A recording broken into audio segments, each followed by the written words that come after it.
Welcome to a Monday edition of the WMMA Today podcast. This is our new home day for now, until things kind of loosen up a little bit in MMA.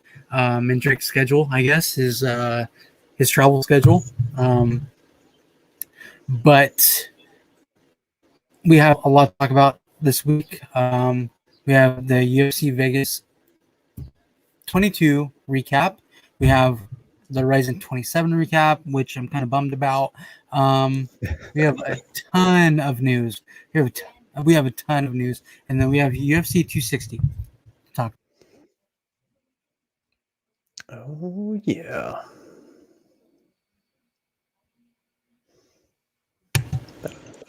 So let's start with the UFC Vegas 22 recap. Where Starting off strong. Montserrat, Conejo, Ruiz beat Cheyenne Bays by unanimous decision. And as you can see there, that's pretty much how the whole entire fight went. Conejo, she's a dog, man. She's such a monster when she's on the ground. It's pretty crazy. She likened herself to Habib, and it's, she's not Tatiana Suarez yet, but she's pretty freaking dominant, man. It's great to see from a wrestler. From the wrestling standpoint, I loved it. Yeah. I mean, what did we say, Steve? What did we say? Put some respect on Conejo, man. Oh, yeah. Nobody knew what they were in for. And of course, it wasn't like the flashiest or most brilliant performance ever, but she got the job done and did it clearly. 7-day notice. What the 6 days notice or whatever it was. Like, what do you expect from a fighter? Of course we want her to drop people or whatever. We want to see people get dropped and hurt badly. But dude, she was dominant in her UFC debut. Yeah, absolutely. And of course, the main story, as you touched on there, was the fact that her head and arm throw was unstoppable. It was literally unstoppable. Baez had absolutely no idea. Like she had no clue on how to stop it, on what to do once she hit the ground. It was a wrap. It was a wrap. Yeah, and that's the funny thing about the whole thing is, like, I saw Montserrat getting plenty of shit on Twitter, which, no surprise and all that. But the thing is, it's not her fault. If it's not broken, don't fix it. If you don't like it, stop it. It's like, why would you not continue to go to that move when it is working perfectly? What, she hit it like 5 times or however many. So it's like, it's not her fault. Stop it if you don't like it. That's kind of the thing. Yeah. Baez had nothing. She had no plan. It looked like she said that she watched video. Well, clearly not. Yeah, I mean, what were you watching? What were you watching? Yeah. But Montserrat, she was a monster, dude. She was such a beast. And Ghost Phantom, welcome. James, welcome. I see you. Welcome. Ghost Phantom says, just a lack of understanding of how to escape a scarf hold. Just let go of the body lock and frame off. It's not that easy. It is not that easy when Montserrat is incredibly strong. She's a little bulldog, man. She's a little bulldog. Her wrestling is her game. She's a high level wrestler. I get what you're saying, Ghost Phantom. Like, yes, that's what Cheyenne should have done.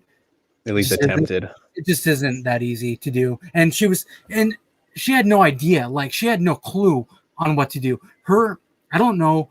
I didn't listen. I didn't hear. I had the commentary muted, so I had the TV muted a lot. But I didn't hear Cheyenne's corner at all, so I don't know what they were telling her to do or anything like that. Were they saying, were they telling her to do something and she just wasn't listening, or?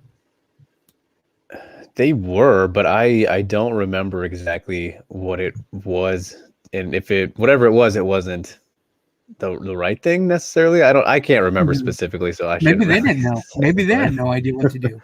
I remember they were saying not to go to that position. I remember they were saying that.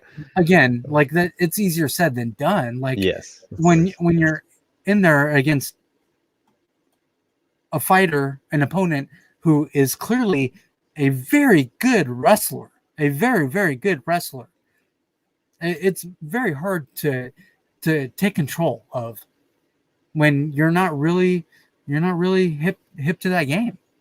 Yeah. And just, we knew that the pressure was going to be a problem for Cheyenne, and like, I mean, I'm not at all surprised that Montserrat had success with the head and arm throw, because we've seen her. None of us should be. The fact, though, that she was able to have that much success, that was a little surprising. But, that much success, but I mean, that just shows that Montserrat probably would have been the Invicta champion. Yes. She would have done the same thing to Decote, and then she would have probably been bumped up to the UFC, and she would still be doing the same exact thing against whomever they put her in with. Baze, they wanted to give Baze that push, off of the Contender Series or whatever. They put her in against a very tough fighter, a very tough opponent, for her UFC debut. Yeah, I mean, Kay Hansen initially, and then bringing up somebody like Kay Hansen would have been an easier fight for Baze. Like, people were saying the exact opposite of what it was. They were saying that, Kay Hansen would have been the harder fight. No, not really. Not really.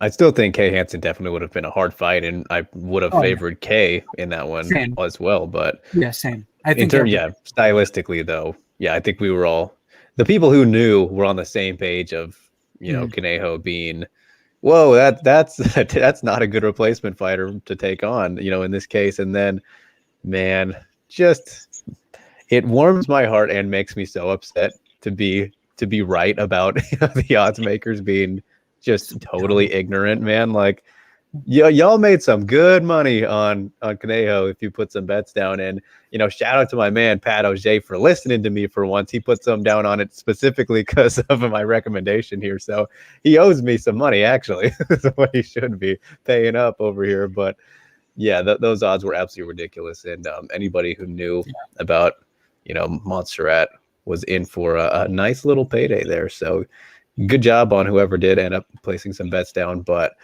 that was silly, and I doubt that we'll see odds like that again. For Montserrat. Yeah, exactly. What's cool about her is the trending for her was her nickname, Conejo. People literally think that her last name is Conejo. Not Ruiz. They probably don't know that her last name is Ruiz. Yeah, that was funny. That's pretty fucking awesome, dude. For her nickname to be the trending name for her, Get the nickname trend already. Get it going. It's dope, man. She's gonna light it up. I love it. She's gonna light the strawweight division up. I love it, man. Love to see this. As y'all know, I love the wrestlers. I love them. welcome the wrestlers at any point. To. Oh yes, there's plenty to go around at 115. And Ghost Phantom chiming in here. Got a comment? Okay, so I get it's hard to do against Montserrat. What's surprising is that Baze wasn't using the correct tools to get out. I just think that she's not that smart of a fighter. Look at Poirier and Habib. Poirier was doing the right things to get up, but Poirier is, I mean, he's high level. He's incredible. He's an incredibly smart MMA fighter. He's been in there he's been in there with the best of the best. Yeah, sorry, I got slightly distracted. I don't know if you saw when I my bottle, I got a Sprite here and it's green, so it's a brick bottle. That really caught me off guard. So that's fun. Yeah, no, Poirier Habib was doing the right things to get up. Habib was shutting them down. Bay shut herself down. I think it's a little bit of both. I think that fight kind of showed it was a little bit of both, honestly. But yeah, I totally get what you're saying there, Ghost. I get it. Interesting, just an interesting case. And I suppose to move to the other fact of the matter, interestingly, Ghost and then Jimmy coming in here. Good to see you, Jimmy. Asking about cutting Bays next. What do they do with her after this? She's pretty unimpressive, says Ghost. Yes, the invisible bottle, indeed. Good to see Andrea in here as well. How's it going? What is up, Andrea? So this is funny, and just before we really answer this question, everything, the cutting, the releasing kind of topic, and then James also chimed in. Unfortunately, the toxic MMA community wants to cut both of them. Yeah, because of course there was Spitgate, which was not a real thing, as you could tell, and then as So further weird. angles came out, That and shit as was so weird, dude. people jumped to conclusions just so goddamn quickly. Oh my god, I couldn't believe like what I was seeing. And on the people, timeline. this was what I said. I was like, believe it, dude. People demanding her to be cut for something that didn't happen, first of all, while people like Mike Perry are still on the roster for all of their problematic. So many people, like there's so many people that deserve to be cut for stupid shit that they've done, and you're asking for Montserrat to be cut for something that she didn't do. Didn't do? You believe what you want to believe. Didn't we talk about that last week? I was talking to somebody about people believe what they want to believe. Was that last week? Yeah, maybe? That's okay. Exactly what I was saying. Was right. people just full circle. Like one person says something, and then the whole freaking Twitterverse latches on completely. and they go ham with it, and that's what they believe. And you know what's crazy? Cheyenne Bays believed it. Like, dude, God, damn well you didn't get spit on, dude. Like a little salty, maybe. I saw. Oh, there's definite salt there. She's not a good loser at all. So yeah, that was definitely some fun post-fight antics we got there, as it always is when that kind of stuff happens. It was fucking wild, dude. Very wild, very wild. Ghost chiming in here. Even Bay's striking setup was terrible. Square up and throw wild. Well, that's kind of what we were saying in the preview too. Is like the pressure is going to throw off her striking in this matchup, because she's somebody who kind of needs to be a little bit comfortable, have some more space than will be provided against somebody like Conejo. She needs a little bit of time, to get going and stuff like that, and fire him off. Yeah. And Montserrat just didn't give her an inch and didn't give her time. Yeah, exactly. So as for Cheyenne being cut, I highly doubt that they will cut her after one loss. Of course, that was a pretty bad loss, overall. And then how things played out afterward. But yeah, I think she will live to fight another day. And, Steve, you and I weren't even sure that she should have got the opportunity in the first place. She like a good win on Contender Series, but like, yeah, worth getting in. Like, I don't know about that. So yeah, I think that they went more for the story rather than the fighter. The right. fight in the cage, husband-wife combo. They went for the story. The marketability between the two of them, and all the cute shit. Well, right. Montserrat is put an end to that cute shit really quick, didn't she? Yeah, fair to say. So Rain, welcome. Said, did you guys see Bays say Conejo head and arm throw was stupid? Yes. Turns out Bays was the stupid one. Absolutely, that right. that is if Absolutely. she I didn't see that, but that's Yeah, she did. hilariously that's Yeah, she did. definition of salt. No, she literally said like it was stupid before the fight. Oh, before the fight even. Mm, Well, yep. And then it turned out Baze was the stupid one, as Rain said. There. see, that's just you probably shouldn't say things like that just to be safe so that like just to be safe Oh, in in James hindsight. saying Ruiz versus Frey. Do you really want that for Mm. Frey? Do you really want that for her? Man, that's a interesting proposition there, James. But do we want that for her though? Not for Jin. I don't think that No. that is clearly a pretty bad matchup for Jin. I think It would be the at same this as this. stage. It would be the same. Yeah. So, I, I, I mean, this was one of the things where it depends on where they want to slot Montserrat in next going forward. Mhm. And of course, Jin just got back in the win column with that last win. Yeah.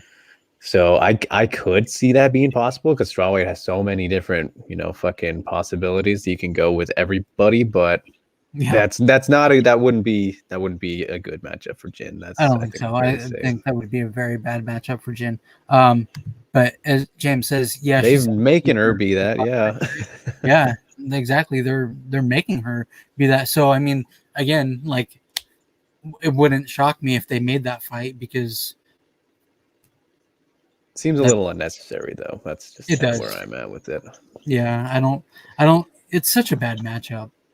Really bad matchup at this point. I want to see Jin in like some fun fights at this point because we know that she's not going to climb the strawweight ladder. Like you hate to say that kind of stuff about certain people, but you just know it. Like she's past that point, and this division isn't even the We've seen one where enough. her chances would be. We've seen enough of her in the UFC to kind of give us an idea of where she stands in the UFC now.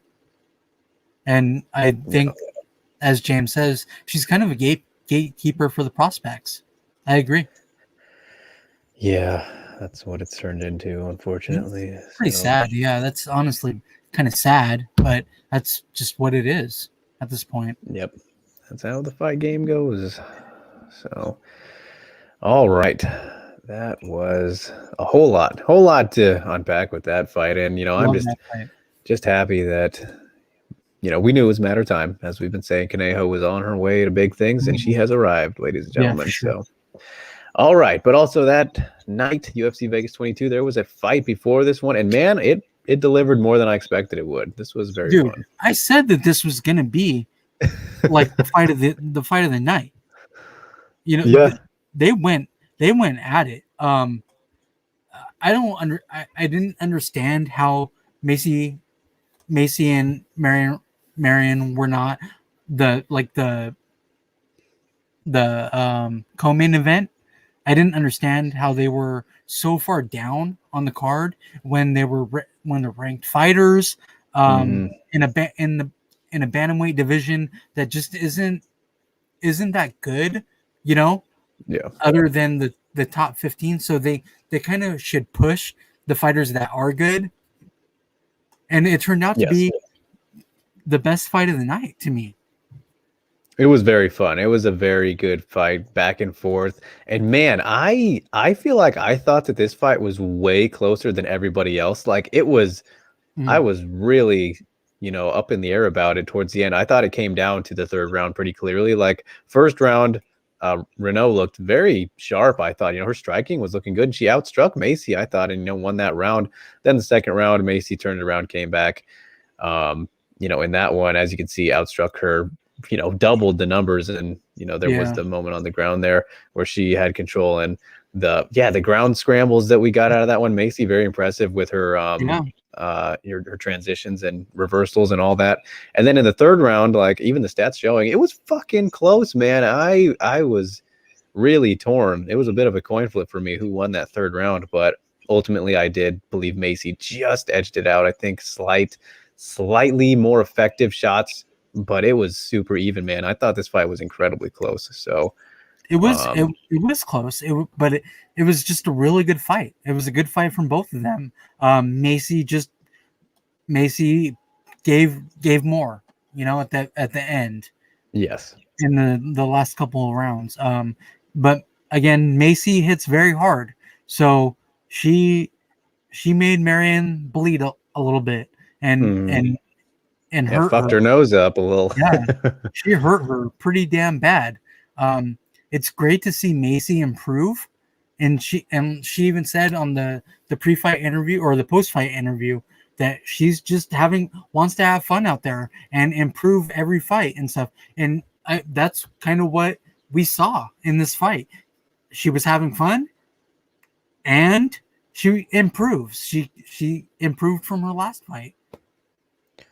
Yeah, no doubt about it. She definitely, it seemed like a slow start in my opinion, but she picked things up after that first round. And what we really wanted and kind of needed to see was the ground improvements, especially defensively from Macey. And she even was able to turn those defensive opportunities into offensive ones. So yeah, exactly. She turned it into ground and pound. Yeah. So she did very well despite. Can you believe that she was kind of winning scrambles against Marion Renault? Like that's wild to me. I mean, it's great for Macey because obviously she's working very hard. But I mean, Marion Renault, like, she should have won those scrambles. Yeah, no, that's what we fully would have expected. Like we felt it was pretty clear cut. Grappler versus striker for the most part, and in terms of their strengths going into this one, and it was a lot more of a mixed bag than we kind of pictured it in that definition. So, this fight was awesome, man. I really enjoyed it. It was better than I thought it would be, but closer than I thought it would be. Very happy with it, and it's crazy. Like, you fear a little bit for Marion's UFC future, and I mean, I don't know how much longer she even wants to fight for. She's the oldest fighter in the UFC now, as we were saying, but. She's still able to hang with these girls who are much top younger. 15 and much younger indeed. So and somebody as large as Macey as well, former featherweight and all that. So Macey fought at 145, right? Like, yeah, I mean, she's a big girl. Yeah, so it was strong. She's fucking super strong. Yeah, so good showing, I think, from both of them. And let's check out in the comment section here a bit. And of course, got to go back to Jimmy's. Saying this one here. I know Drake hates this one. Conejo versus Conejo. I didn't talk about that. I think we did mention that last week. And no, last week, yeah. That's not necessarily a dream fight for me. I Conejo, of course, one of my gals. Conejo, yes, I'm very high on her as well. But I hate the next one for Conejo and Jandiroba. I hate it. I love it at the same time. Conejo versus Conejo. It would be very fun. I would be down for that at some point down the road, but I wouldn't call that one a dream fight for me just yet. But I like your thinking, Jimmy. You know me and what's going on in my head, my man. Yeah, almost Invicta champs versus each other potentially. So that's actually that's what Jandiroba and Conejo is. So all right, Ghost here with the comment. Macey and Marion should have been over Bays versus Ruiz. Yep. I agree with that. 2 ranked fighters on the prelims instead of the main card was weird. Yep. And then he says Macey had some good knees in the clinch. Just wish she would use more elbows, though. They were there when she framed. Yeah, also true. And then James said Macey was initiating the scramble, so it was harder for Marion to win the scrambles against a much bigger girl. Yeah, it was the little things in this fight were what were very impressive. Like those moments in the scrambles, and just the fights within the fight. Those little positional battles and what have you. It was very fun to watch. Yeah. So. And very impressive, I think. I love from it. both ends. So. I want to see Macey fight Raquel Pennington. I put that there. I said it. It's a good one. After the fight, I really want to see that fight. Macey and Rocky. Yeah, it'll be interesting to see who they want to give Macey next, specifically. Like how far up, or how close around her. Like I have no idea kind of which direction they might go, and maybe welcoming Aldana back would be a fun one, or is that maybe too? That's high. I don't know. Number 4. Aldana's number 4 right now. Pennington's Okay, so that might be a little high. not even ranked anymore. How is that possible? What did she do? Are we discovering that she's a free agent right now? Is that what's happening? Wait, when did Raquel Pennington fall off the rankings? I have no idea. I didn't know she did. Okay, so Jermaine Duranaby's number 1, Holly Holm 2, Aspen Ladd 3, Aldana 4, Knitskaya 5, Pena 6, Ketlin 7, McMahon 8. It's a new development. Renault 9, Landsberg 10, Macey 11, Pani 12, Cesar 13, Carol Rosa 14, and Avila 15. No Raquel Pennington. Wow. I don't know. What the hell happened there? That is interesting. I completely missed that. If you guys know anything, let us know in the comments about Raquel Pennington. And if you guys heard anything and we didn't, well, if nothing has been put out there yet, then that would be a safe assumption that she's currently a free agent then, which would be definitely interesting and surprising. Because that's usually the only reason, kind of time that they do that, unless they want to take the pregnant fighters out, which is rare, but I don't think that that's the case unless we completely missed it. So interesting. Dude, okay. So this happened like 50 days ago. Oh, really? We're way late on this? What do you got? Yeah, so Raquel Pennington is no longer ranked in the UFC women's bantamweight division. And then that's when Nico Montano went into the bantamweight rankings at number 15. And then, of course, she had to pull out again. But that was on February 2nd. Holy shit. So I'm looking at Marcel's tweet. I would assume he would know, yeah. Huh. That's wild, dude. That's crazy that we didn't even know. Yeah, that is completely whiffed on that one, you guys. So, it happens. Yeah. Huh. Well, I'll have to get to the bottom of that then. But that was a long time ago, February 2nd. Yeah. Oh well. Yeah. Was that when she? Remember, she had that little hiccup with she put out her own statement with USADA. Oh, that'll do it. That had to be at the same time, right?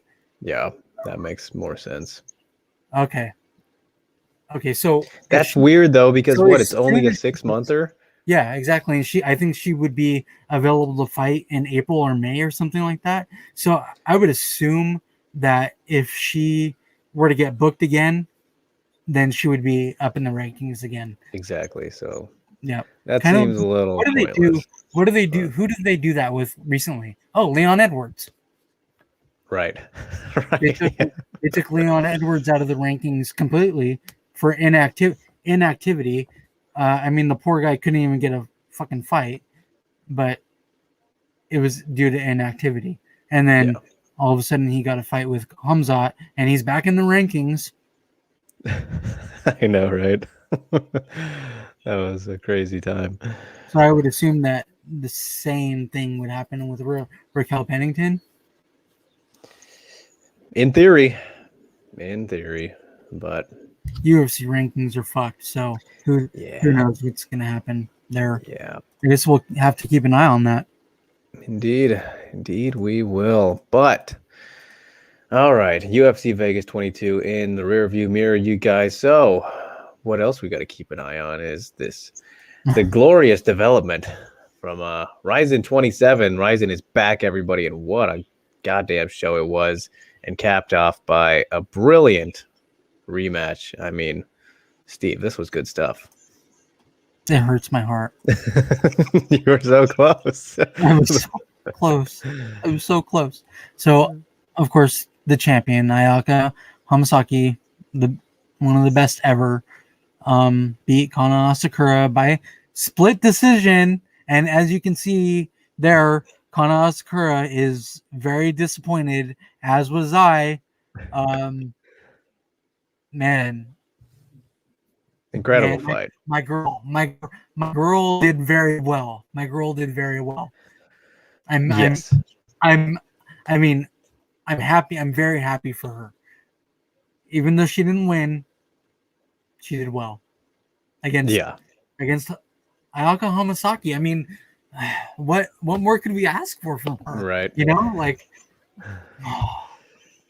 yeah. No, that was literally as about as good of a performance as you could have without winning, against the GOAT, against the best fighter your division has ever seen, one of the best fighters in the world today, period. Like, yeah, what more can you say about Ayaka? But Kanna definitely incredibly impressive in this performance. And, as I think most people probably and hopefully should have expected, this rematch was going to be closer than the first fight. That's what I was saying. You knew that, but you didn't think it would be as close as it was. But yeah, here we are. She really showed up. She looked very good, especially as the fight went on. That was the momentum shift a little bit as the fight played out. But in the end, man, Ayaka just got that veteran savvy, the experience, still always gonna play a massive role. And ultimately, like, this fight was super close. It came down to like the last seconds, in my opinion. But ultimately, over the course of the entire fight, judging as a whole here, I think that Ayaka just, slightly did more damage and then was doing, more to, go for the finish and look for the finish with especially the submissions all over the place. And just, meanwhile, while Kanna was having some dominant positions, like getting on top of Hamasaki in those second and third rounds, just very close, but slight edge. I do think that the right person came away. But yeah, you cannot be mad at yourself or upset about that performance in Kanna's favor. So it was awesome, man. It turned out to be better than I thought it would be, and I think everybody thought it would be, right? Well, I don't know if it was. I don't know if it was better than we thought. We thought it would be fucking amazing. I mean, it's one of the best female fighters ever, and then a young up and comer who had a second chance. So, I mean, and is doing very well. Kana Sakura is doing very well. She's one of the best in atomweight as well. Yeah. She's going to be a champion soon. As soon as Hamasaki retires. Well, man, it's like, trilogy fight would still be very fun and good to see you, JHK. I'm so down. I want it. Like, I want that. I want that fight. Who doesn't want that fight now? Of course, Hamasaki won both, but I mean, look at what Kana Asakura did. Look at what Kana did. Yeah. She was controlling her. She had like 2 minutes of control time against Ayaka Hamasaki. Who does that? Probably a little bit more even. Like, I don't know. I think that RIZIN is doing stats now, actually. So I remember seeing something after. I should go look for that. But yeah, no, definitely she had plenty, very good control time and ended the second round, in full mount, I believe it was. Yeah. So definitely was doing very good there in this fight against, the GOAT, as we've been saying. God, it just hurts my heart. Like, it hurts my heart. I picked Kana to win. I wanted her to win, and yes, she has 10 more years of prime performances. But this was the one. Like, look at her in that picture. Doesn't that hurt you? Like, doesn't that hurt your soul? That's the thing, though. Like, I love what John's pointing out here. Is like, Kanna still has so much fucking time. It's ridiculous. So and she's already done, she's accomplished a lot in such a short period of time that, it's crazy to think about how much more she can do. And you would be absolutely stupid to not predict like that to predict that she won't be a champion one day. Like, that would be a terrible prediction. Like, there's pretty much no way she won't be at this rate. Like, it's going to happen when Hamasaki retires. Yeah, exactly. So, Mm. but yeah, these two put on a very good show indeed. Ghost coming in here with comments. Yeah, he said the adjustments that Kanna made were very good, big improvements. She's going to be problems for the rest of the girls, and She already is. That's the thing. For many years, many years. Yeah, and that's what I was saying before her last fight, even, you know, against I on New Year's Eve. Like, she is improving and looking so good at such a rapid pace and so early on that it is not crazy also to say that she could go down as the best ever at this point, at, you know, the best atomweight ever, if she continues to improve and keep getting better from how good she already is. Like, she's got that kind of potential. So it's going to be very scary for her opponents and very, very fun to watch the rest of her career play out. Yeah. Especially when, you know, you're seeing these kind of performances, even in defeat. And like, you look at who she's lost to, there's no shame whatsoever in her losses at all. So yeah, it'll be very fun to see what is next for both of them. This was a great rematch, a great, you know, fight to have as the main event. You love seeing them get the spotlight. So yeah, on a great card, like you said. Fantastic card, yeah. Plenty of crazy finishes, fast finishes on this one. You guys, if you missed it, definitely go back and check it out when it is available on YouTube, which I don't think it is just yet, but should be this week. RIZIN's pretty quick about that. What's that? Isn't Deep Jules? Yes, Deep Jules 32, excuse me. 33 is the next one. The next one in May 5th. That show has the date now, but 32, all the fights from that card are now out, so you can check out the first round of the atomweight tournament.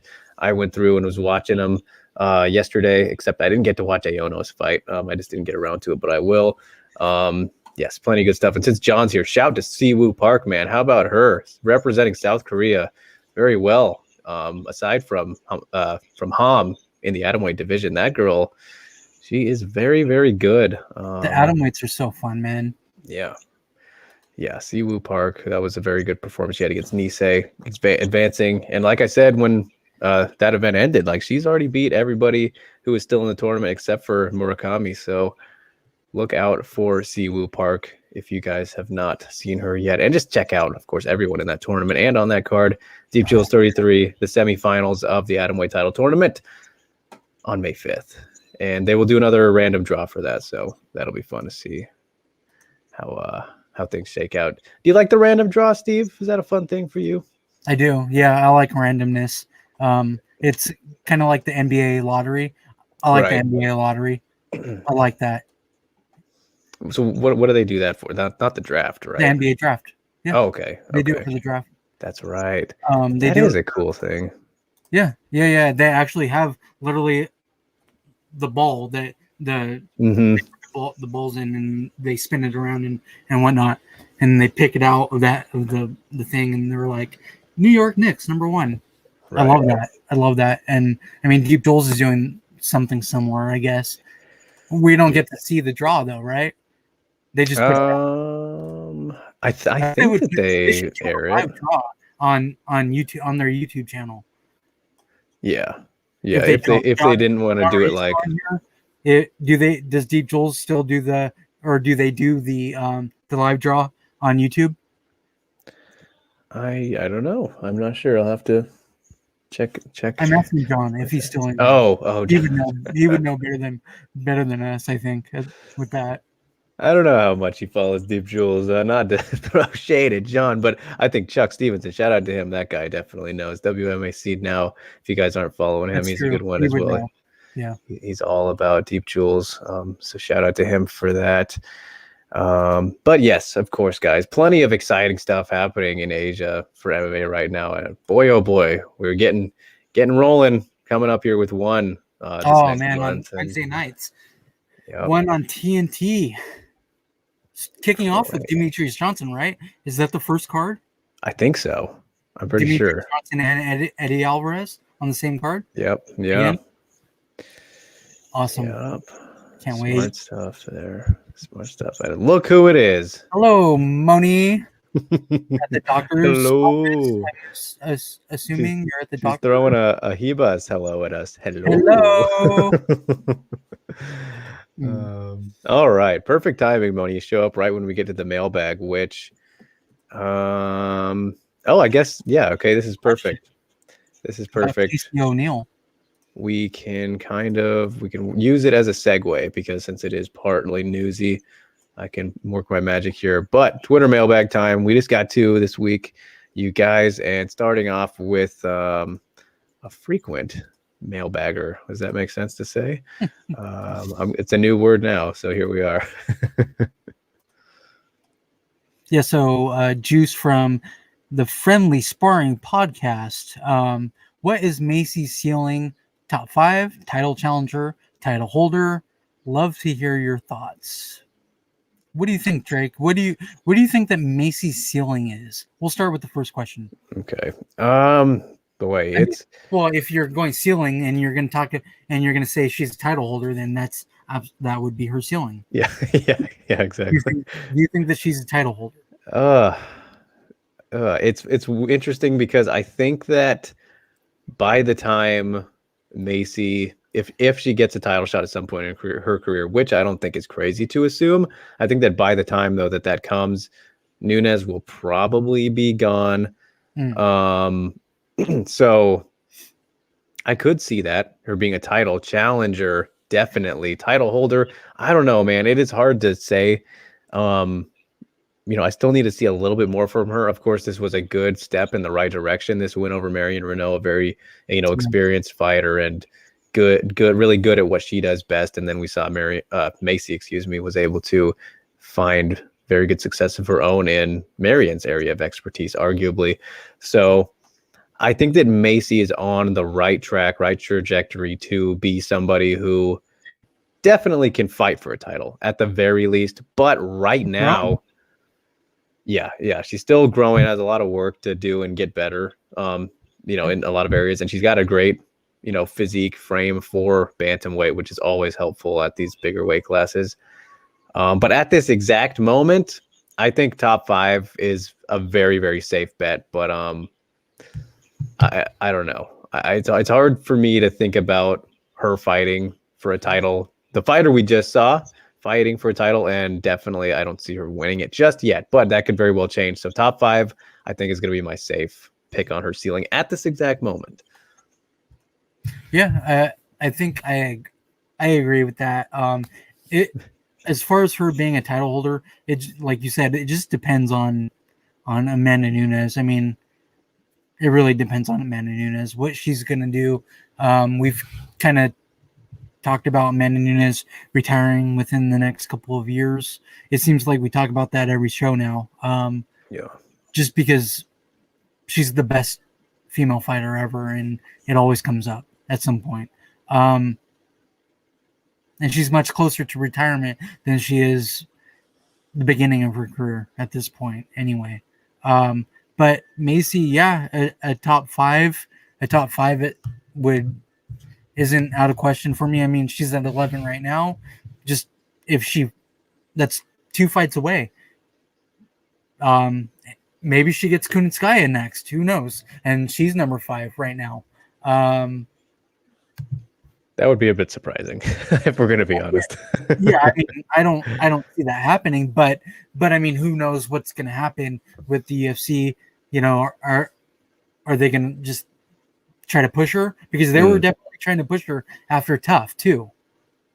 Yeah, that is very true. And then Landsberg kind of halted all of that. Yeah. Good point. And Jimmy coming in, perfect question for what you were just saying. And you said Macey not getting the other Macey's push for the title shot. Why? Is that Macey Barber? Is that obvious? Why? What do you think? I mean, the youth, the talking. Macey Chason is a lot more reserved she doesn't really say too much unless provoked, Unless if it's Valerie Loretta. Right. That feels forever ago now. That is where that is when she starts talking. And then Ghost Phantom asks, where do I go and ask questions for this Twitter mailbag? Well, Ghost Phantom, I put out a tweet typically, Sundays now because we've moved our show to Mondays. I put it out on Right there. There it is. I put it out on Sundays, and then I ask people to drop their questions underneath my tweet. So do that if you have a question for us. I mean, but Ghost Phantom, you're here. Don't feel obligated to do that. You're here all the time anyway. Yeah, buddy. Ask us questions in the comments and we answer them anyway. But if you want to ask us on Twitter, go for it. That's where it'll be out sometime on Sunday evening, I suppose. Midday to Sunday evening. I don't know where you are, Ghost Phantom, but Drake and I are Pacific time. So our evening time. Indeed. Jimmy's being a rascal, he says here. Just being sarcastic. You little rascal, Jimmy. All right. So with that out of the way, good stuff from Juice as always. We'll move on to Moni dropping hers in here. Let's get it, which will be a nice segue into the news. So here we are. All right, so Moni asks, thoughts on Lara Procopio's ground game in context to her match up with Casey ONeill. All right. Sorry, got to respond to a message real quick. Yes, so that is right. We're getting Casey ONeill's second fight in the UFC. So let's transition perfectly now. Good job, Moni, setting us up. Let me make sure I get the right one here. That's just the problem. And nope, I didn't. So Drake with the fail. I know. But anyways, Steve, tell us about the... All right, so as Drake said, Casey ONeill's second UFC fight against a very tough opponent in Lara Procopio. I was kind of surprised to see that opponent for Casey ONeill in her second fight. Yeah. I like the fight. I think it's a good one. It will probably be fun for as long as it lasts. And I do think that there's a finish between these two girls. I don't know which way yet. I don't know which way I'm leaning because we're just now kind of learning about the fight. Haven't really had time to really think about it a lot, you know, but it's a good one. I like this fight. It's fun. It's just tough for Casey ONeill. Very tough in her second UFC fight. Yeah, at this current stage, I feel like this is a big surprise of a matchup, and it on paper right now it looks like too much too soon, which annoys the shit out of me for the UFC to potentially be trying to rush her. And I feel like that's kind of what they're doing. But also, I mean, Procopio isn't ranked, so it's not like she just beat Molly though, like, you know. She did beat Molly McCann, but I don't know, man. I don't know. It's a tough fight. It's a very tough fight. And Moni hates MMA, according to Rue. she does herself that she hates MMA. It's a part of her display name. I think that Moni and I both hated MMA the other day when COVID got our fight. Oh boy, I don't even want to talk about that. Her boy Volkanovski and my boy Pretty Eyes Brian Ortega. I am so fucking upset about that, dude. I was so looking forward to that fight. I know. I was really looking forward to Brian Ortega being champion. Here we go. Take it somewhere else, you guys. What is up, Arthur? It's 2 weeks in a row where Moni and I are having a moment against each other. Right. Indeed. I'm waiting for her response. she'll have plenty Arthur to say. Good to see you, Arthur, buddy. And dude, I agree. Why not? That is perfect matchmaking. Yeah, that would have been fun. Arthur says should have done Casey ONeill versus Maria Agapova to finish off one prospect. I like that fight more than this one. Yeah, I just don't think this is not a good fight for Casey O'Neill. It's just unnecessary, I think, is like you don't need to.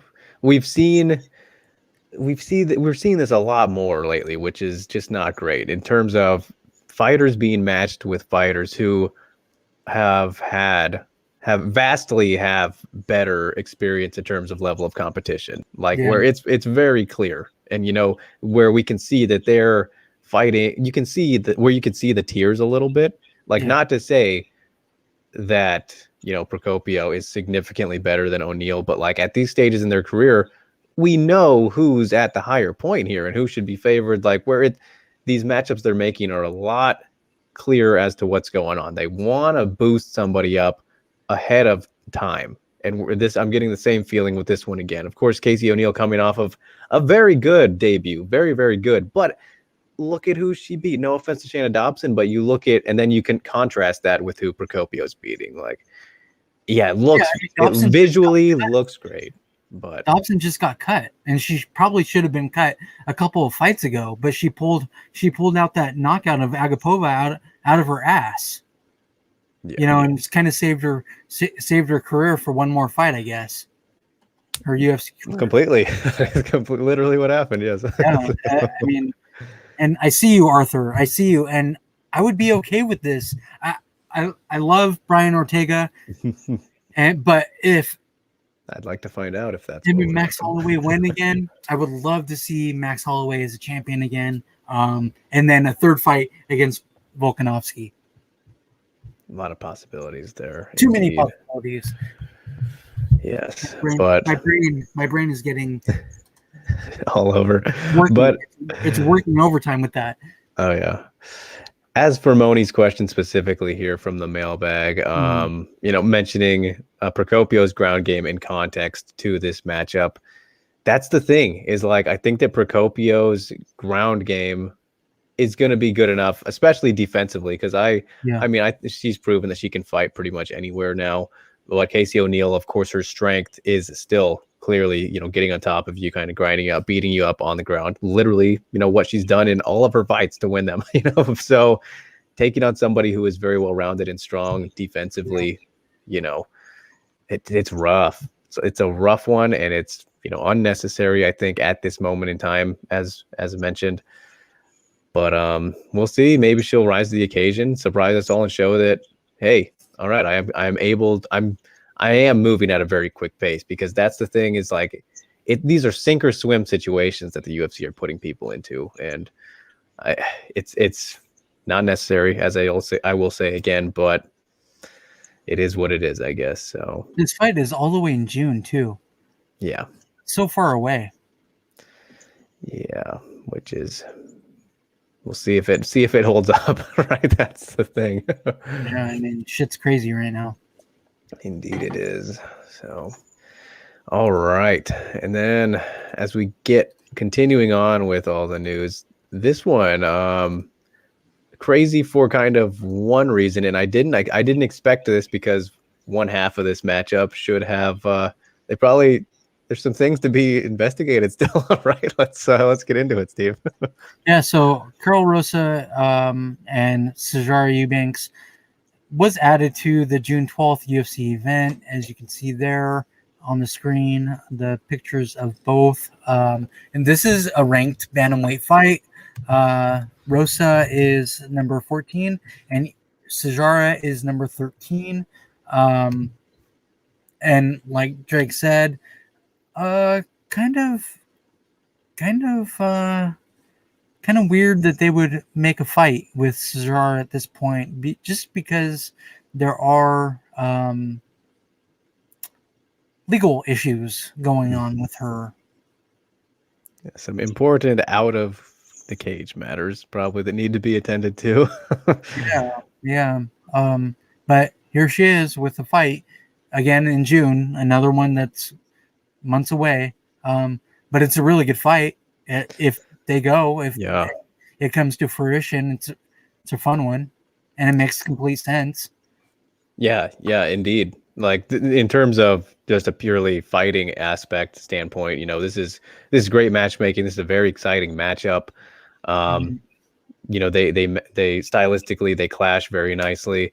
I like it. I think it is good, probably the good right step for Carol Hossa to take, to kind of really launch herself all that much farther up the ladder, because she's got plenty of momentum right now, trying to stay active after a short period of time. Somewhat, you know, it's been a little bit of a rough patch for her starting off in the UFC with canceled fights and what have you. I believe so many canceled fights. Yeah, like yeah, more than she's had 4? fights. I think it's like 3 or 4 now. It might be 5, man, or 6, I believe, because when I talked to her, we brought this up, and you know, like 4 of those were Julia Avila. So it's like, that takes all of it.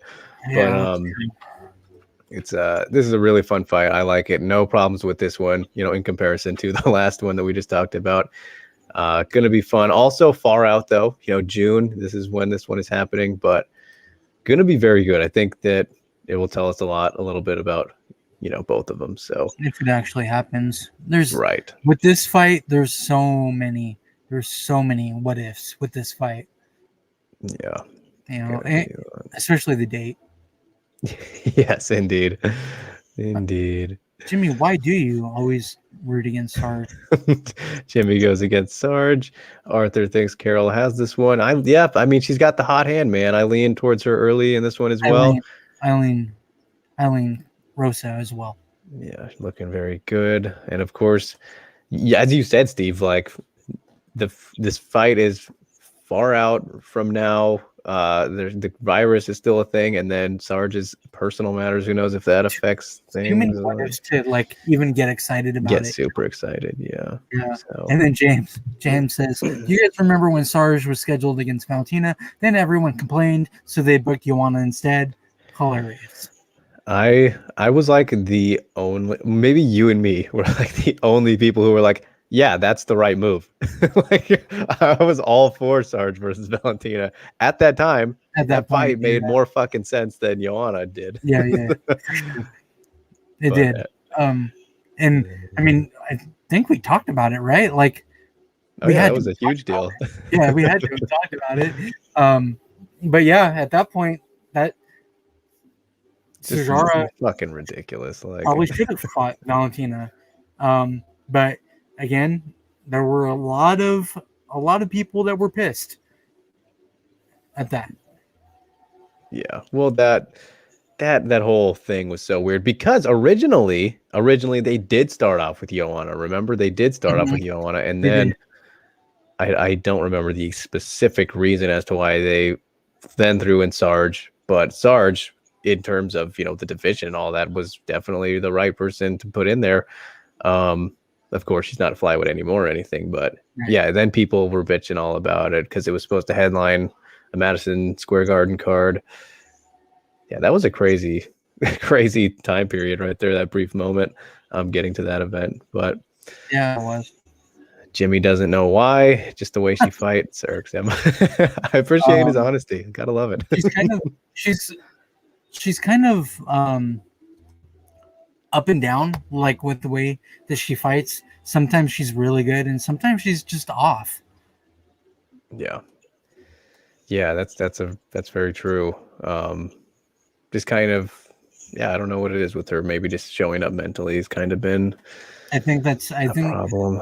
I think that's what it is. It's the mental aspect of the game. Because I mean, she's a very good striker. Obviously, her ground game is really good. I mean, she's a black belt. So, I mean, if she put it all together, plus the mental aspect for it, she would be a really good fighter. I mean, she, like we were talking about, she almost was a title contender, you know, going up against Valentina Shevchenko. Right. Yeah, very, very true. And Arthur, you don't have to wait that long, buddy. We got some very good stuff coming up here. Yeah, we got some coming up. April and May are going to be amazing for MMA in general. Yeah, just overall. So, and then right back in May, right? What's that? RIZIN comes back in May too, right? Yes, yeah. I believe that will be when the next is. That the Tokyo Dome show? Yeah, that is what is being discussed. Oh boy. So, finally get in there. But All right, moving along. It does seem far, Arthur. You're right. You're right. It does. You're Because right. there's so much going on in April coming up here. So, all right. Aside from the all the Yes, stuff happening, Arthur. Yes, I feel you. With RIZIN, I want to see Rana fight again. I think we all do. But we don't know. We don't know what's going I on. don't know what's going on with Rena. And exciting news for Invicta coming out tomorrow, you guys. Look forward to that. I can't. I'm telling you, I'm so excited that it's going to be really big stuff for the future of Invicta, you guys. So get hyped. The hype is real. That's the best way to put it. You'll see tomorrow. That interview with Shannon Knapp. Yes, did speak with the boss lady herself. So talked a little bit about that, obviously. But all right, moving along. This is probably the biggest bummer out of the week. So we will get through it real quick. So Rana Marcos versus Luana Pinheiro was moved from this weekend's fight at UFC Steve's birthday to my birthday, May 1st. Well, look at that. Happy birthday. No, the happy birthday is Yuri. That's yes. That's my happy birthday is Yuri. Very much Yuri and Dom. I love that fight. Oh, I love that fight. Nothing better happened in that shit. Nothing better happened in that.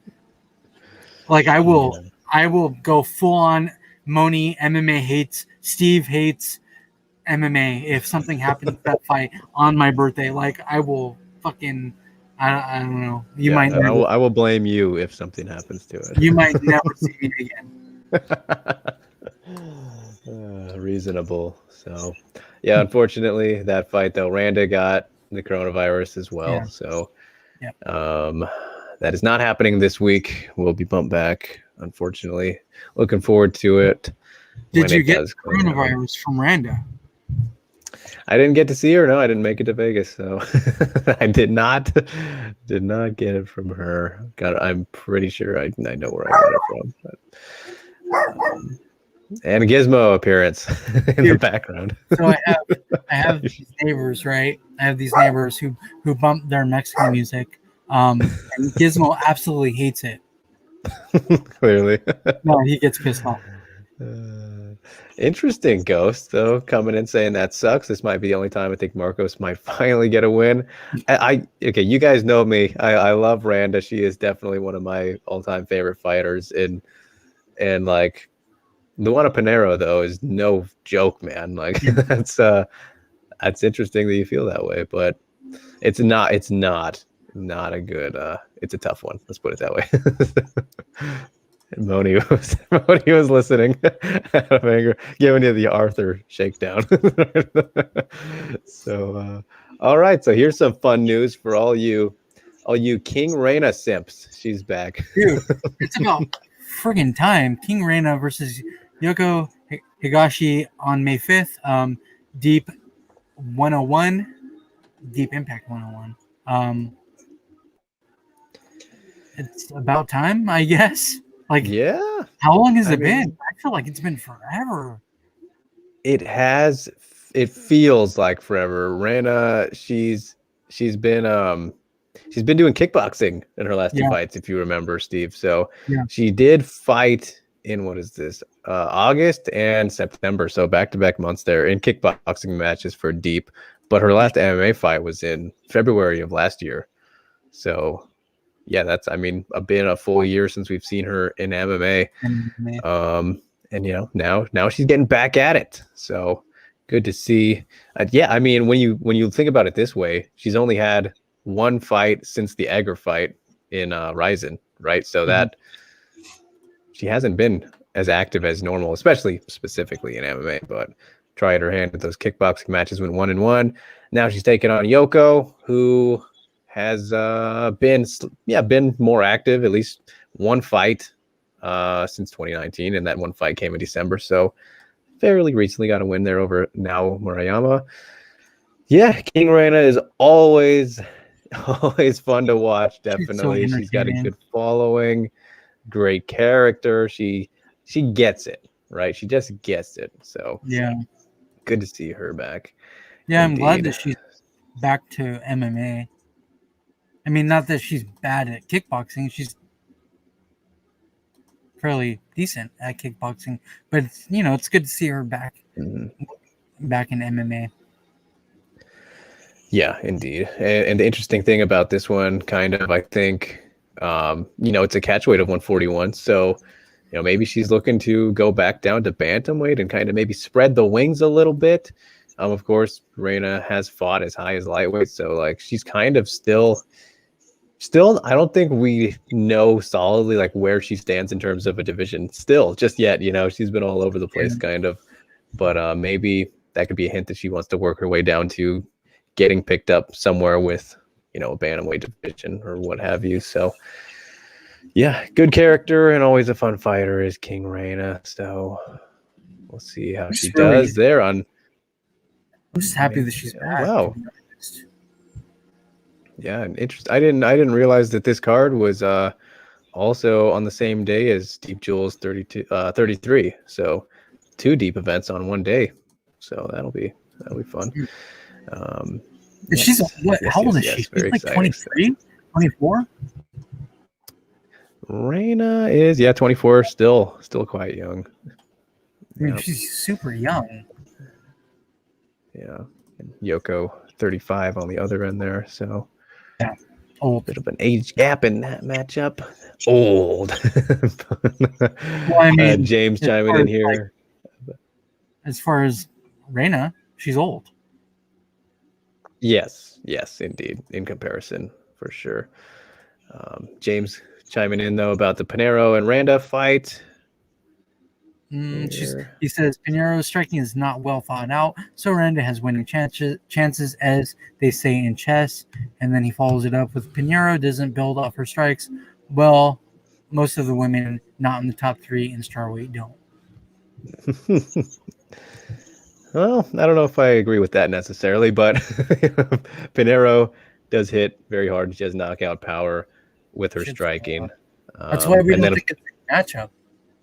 Yeah, and her judo black belt on top of that. So it's like this girl is pretty lethal in all areas. So I'm looking forward to it, of course. Don't get me wrong, James. I think it will be interesting, especially with Randa, whose back is clearly against the wall.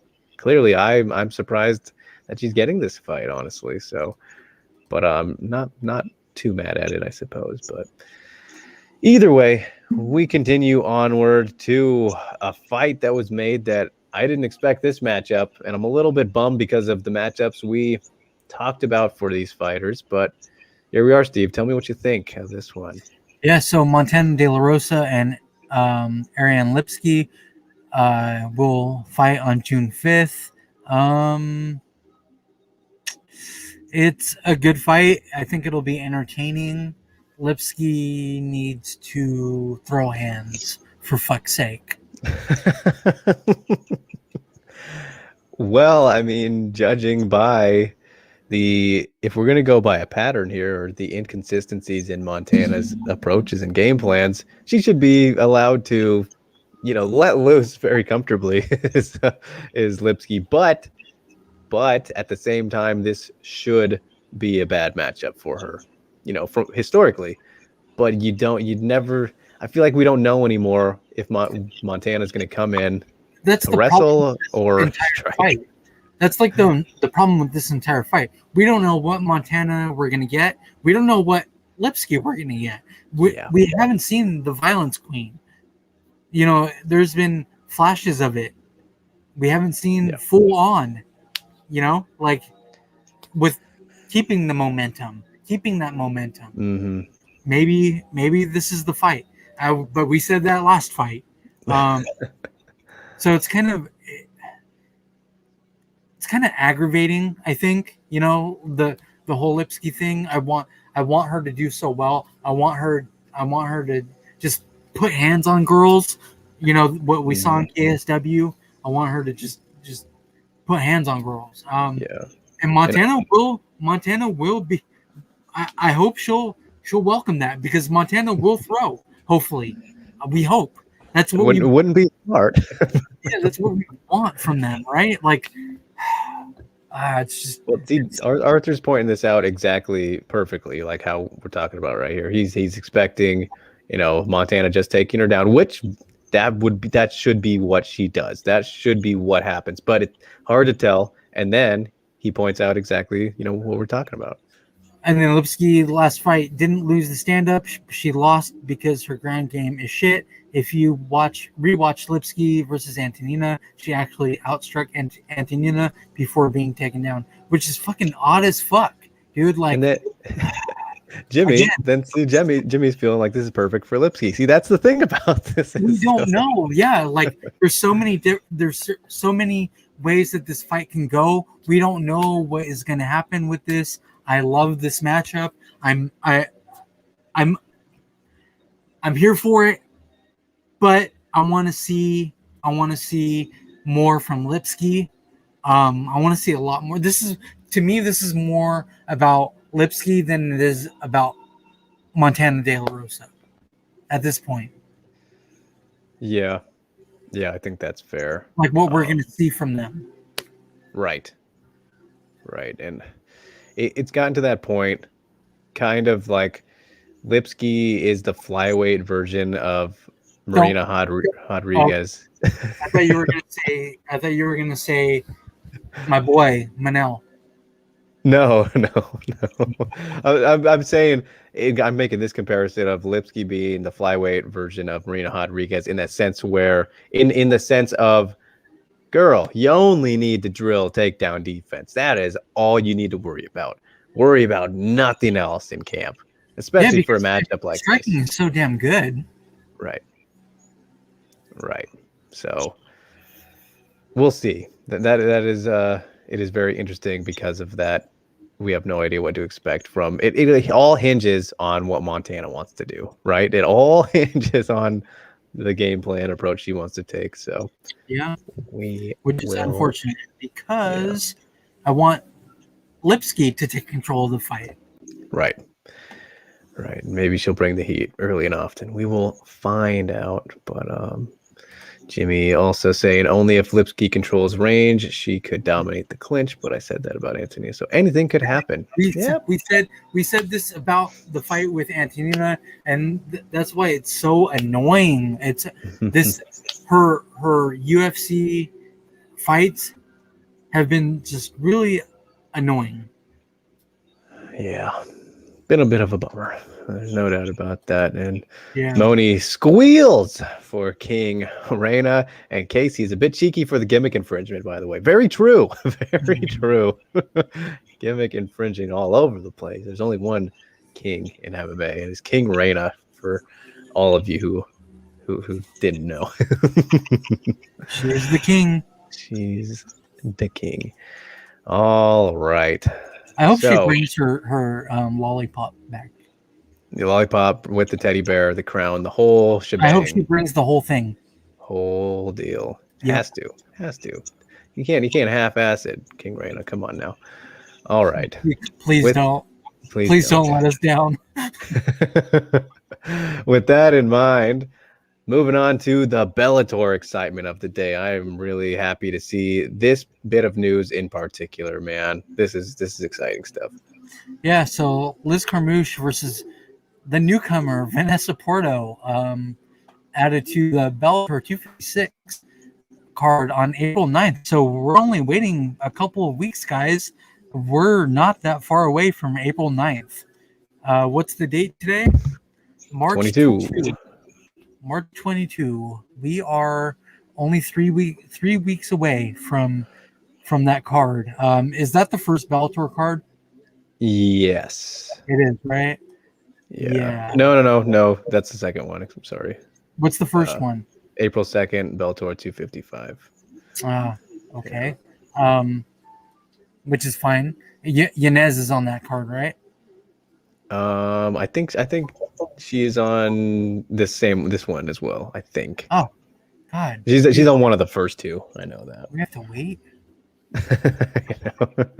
I was literally talking about we don't have to wait so long, but now I'm like, fuck, we have to wait for Another week. and this fight. But it's going to be really good to see Vanessa Porto in Bellator and a big organization against Liz Carmouche, who is not an easy debut fight for her. It's not an easy fight for either, but this is what we love to see. Literally 2 top 5 flyweights in the entire world. This is, you would expect nothing less. It was really hard to predict what kind of opponent they would have debut, be Porto's debut opponent, and they threw her right into the mix that she should be in, which is really fucking good to see, because Porto we were talking deserves about a title shot. Yeah, we were talking about Porto fighting Juliana Velasquez right away. And we would have been fine with it. Yeah, because as you can see there, she's the champ. She did not lose that title from Invicta coming in here. She's going in there as the Invicta champion still. Yep, exactly.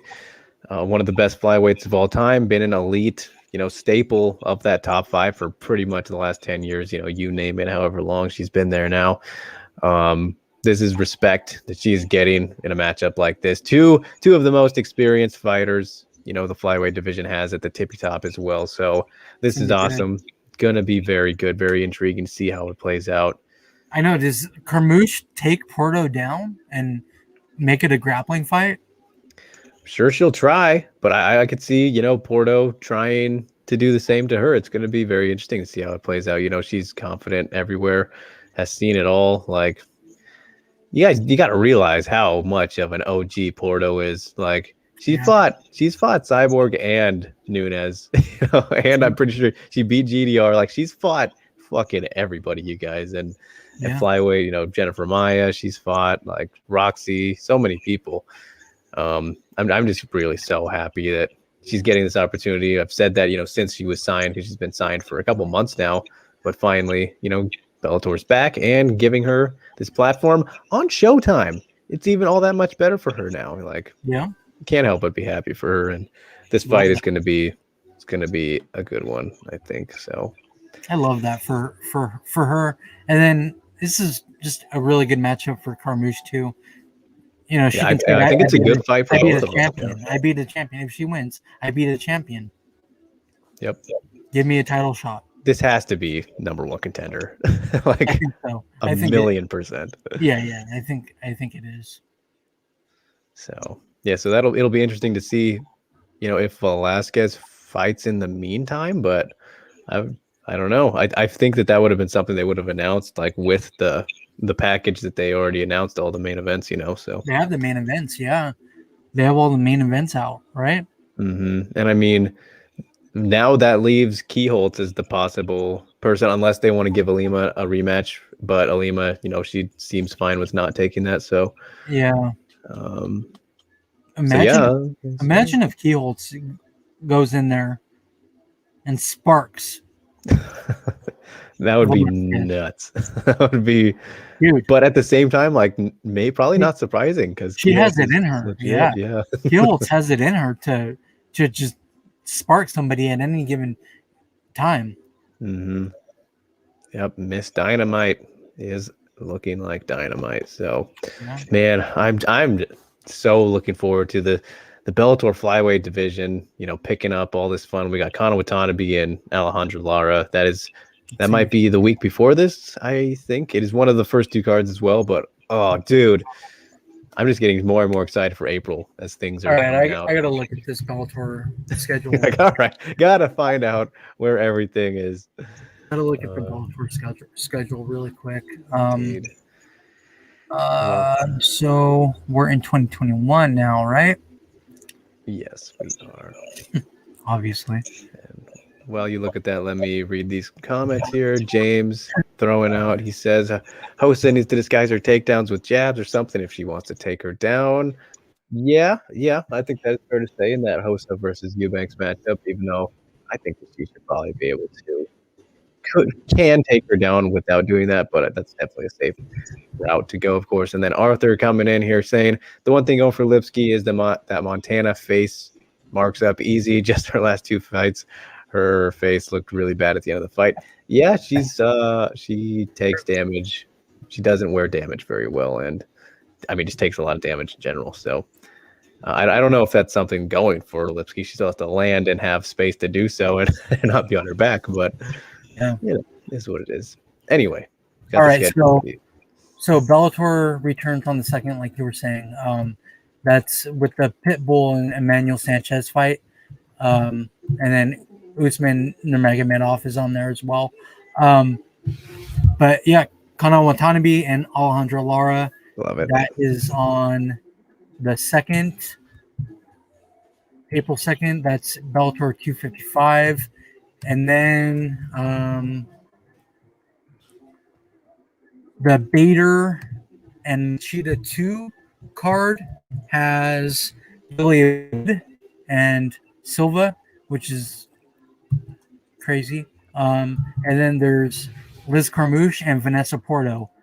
And then there's also Ev Zaragova and Tara Graf on the same card. Mm-hmm. But also, there's this one, Steve. Yes. So Kat Zingano welcomes Liv Parker to Bellator 256. Olivia Parker, have fun with that one. So this was surprising to see. I did not at all expect this today.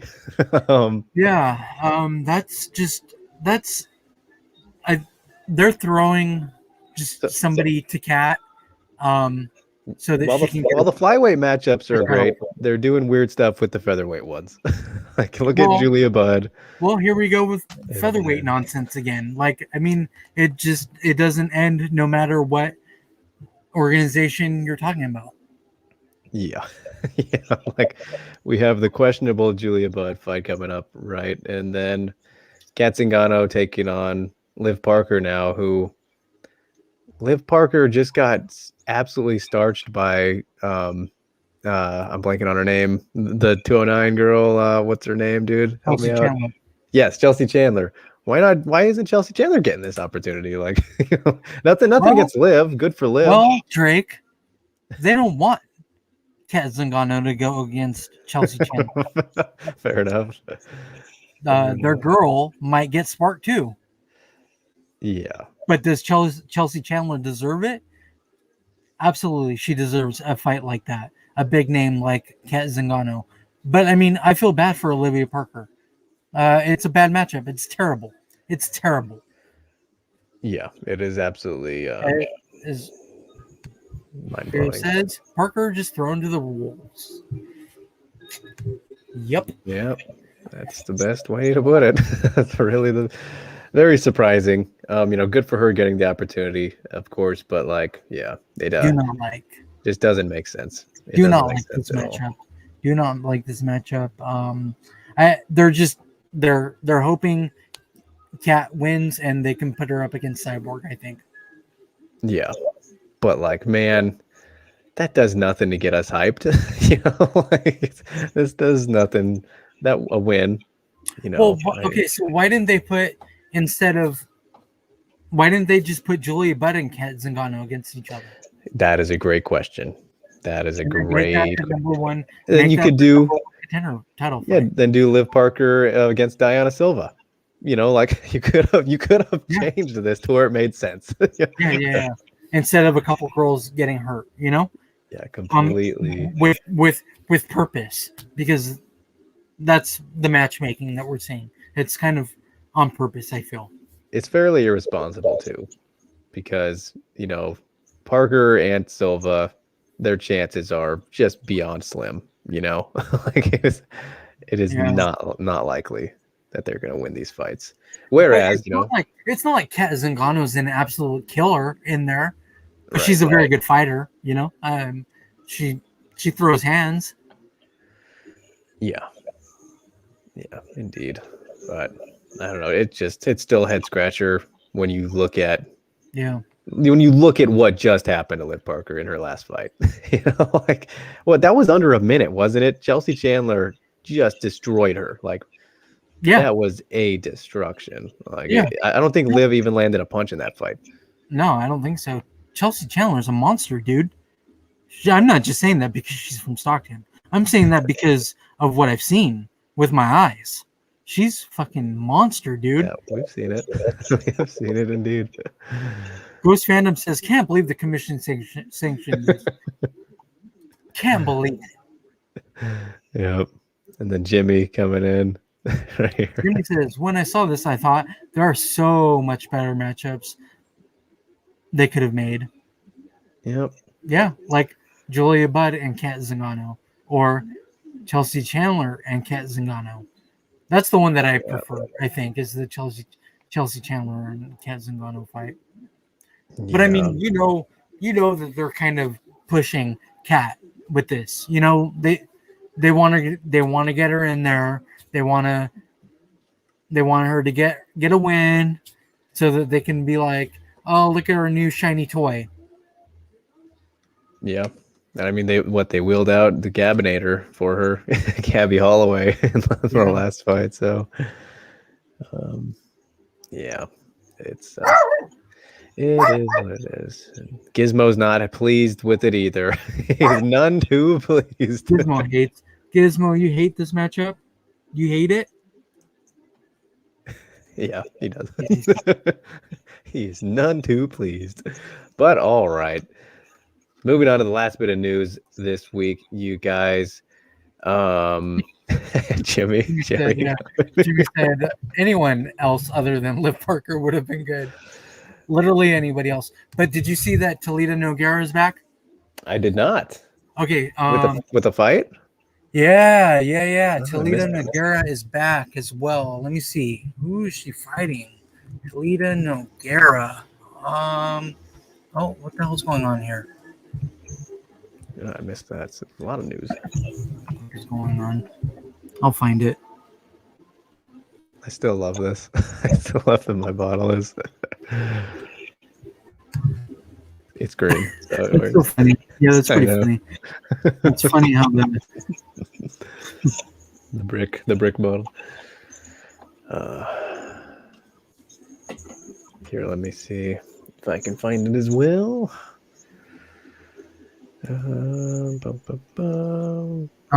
Jessica Borga on April 9th at Bellator 246.